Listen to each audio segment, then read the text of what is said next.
On m'excuserait pour ces petites flashs comme ça. Il faut les étudier les uns après les autres, effectivement. Alors, pour la période de solsticialité, on peut dire que certains individus acquièrent une certaine centralité.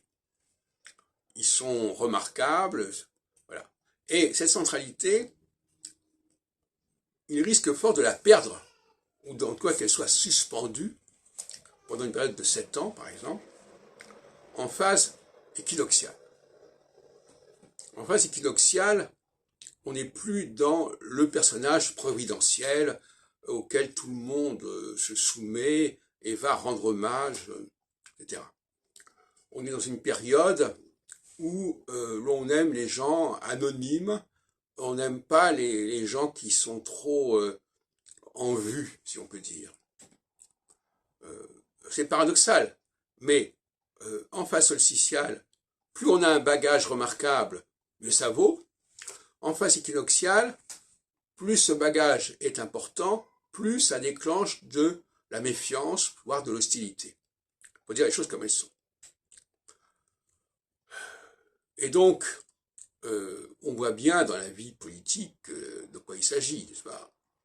Parfois, on choisit comme président ou comme secrétaire de pays des gens assez gris, assez médiocres, qui n'ont pas un profil très fort, alors que en phase solsticiale, on ira quand même vers des gens qui ont une dimension plus solaire. Je crois que c'est assez évident.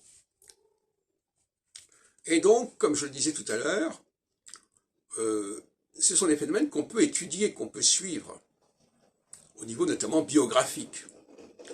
L'astrologie reste malgré tout, par-delà la question de sa polysémie, un outil biographique qui permet de suivre la carrière d'un certain nombre de personnalités dont le cours va évoluer en rapport avec ce que j'ai dit sur les phases solsticiales et équinoxiales.